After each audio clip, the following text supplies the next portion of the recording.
Smell that? That's the smell of cheese. Now I'm going to be talking about WARRIORESS. Now this is actually I guess you call it a science fiction technically, because it's a post-apocalyptic movie, although it is far more akin to your traditional sword and sorcery film, because it's all kind of warrior women, and it was kind of a little bit like the movie She, starring Daniel Bergman, I guess, in a kind of lot of ways. I have to say, if you compare it to another movie as well, we're kind of comparing it to other these kind of 80s action sort of fantasy movies along the lines of Ator, and specifically the Iron Warrior, which it kind of reminds me of. Now, if we talk about these kind of fantasy films in general, this one is a kind of female-led film, and it's kind of really, I guess, of going to that sort of Red Sonja audience, kind of warrior women, where we have these sort of busty, voluptuous women who are basically going kicking ass through all these sort of evil bad guy men, and really sort of going for that kind of that male sort of pubescent fantasy type. So this is what this film's all about. Now, this movie, I don't know quite what the budget is, I have to say, but it's got to be pretty low.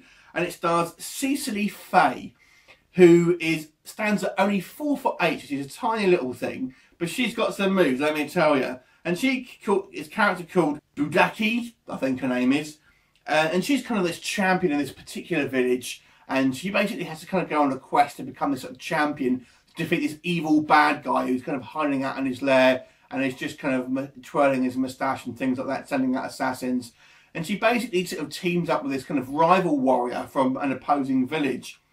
And together they kind of join forces to sort of try and sort of work together to defeat the common enemy. But obviously there's kind of a deep-seated sort of rivalry between the two of them. And that's pretty much the film, really. There's not a lot to it. It is kind of really just various different fight scenes with kind of, you know, basically mindless thugs and kind of few sort of almost like boss characters sort of thrown in between. On the subject of boss characters, I actually want to give just a mention to an actress called Helen Steinway Bailey, who plays a character called Jan, who is one of the kind of the main female assassins. And I say actress, she's more of a stuntwoman, to be quite honest, but she has some fantastic martial art moves with Cecily Fay's character, and that's probably the highlight of this movie. Now, this film is obviously made by martial arts enthusiasts, and there is, I will say this in its defence, there is some pretty decent, low budget admittedly, but decent martial art moves on display here, and some of the fight choreography actually looks pretty good.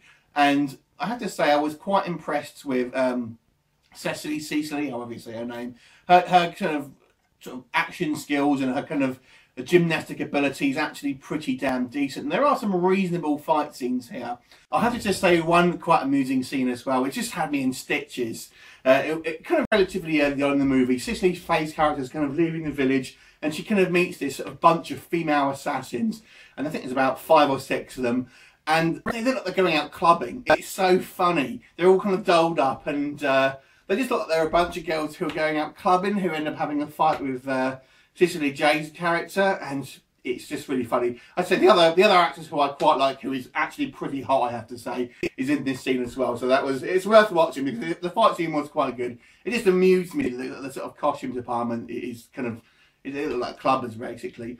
And on the subject of costumes, the rest of the costumes in this movie are pretty damn terrible, to be honest. It just looks like they've just garbled together whatever they can out of bin liners and kind of jumble sales and things like that. It's obviously a very low budget movie, so bear that in mind, but it does look extremely cheap on film, I have to say. It actually is genuinely quite decent action, and the scenery is quite nice as well. But to be honest, this movie is so bad on so many other levels. The acting is horrendous. Now, if you're from the UK, you may recall, and probably about my age, you may recall things like Blake 7 or the very early Doctors. I'm not talking about the more recent ones, I'm talking about the old school ones. That's the kind of feeling that I got from this movie as well. It's kind of a really cheap, almost like a student film. And I don't know, the acting has, as well as being pretty bad, has this really bad overdub on it as well. So I'm guessing they've just got too much background noise and have to redub a lot of the lines here. And it just is so kind of cheesy and kind of just really takes you out of it. And they've decided to add like some weird growls and stuff, some of the bad guys. It's so bad. Oh dear. So it's really quite painful to sit through in a lot of aspects. There's not a lot of story here, to be honest. It is really just these two women really going from point A to point B and having a bunch of fights on the way. Yes, the fights are quite good, or some of them are at least are quite good, and I will give it that. But that's probably the only thing I can kind of say. Sometimes this movie is they take it way too seriously. They kind of really try and sort of like have this very sort of dramatic speeches, and there's constant sort of narration kind of going on, it seems, in the background. You just want it to shut up.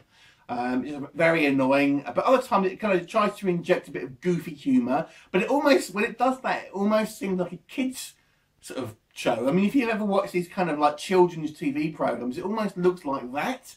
It's a bizarre movie, I have to say that. If you like really kind of low budget, bizarre movies, then you may like this. But if you're actually intending to watch this as a kind of a fantasy movie, and you're into your fantasy movies, even the sort of low budget ones, I have to say this is kind of really on a class of its own in regards to kind of what it really is like.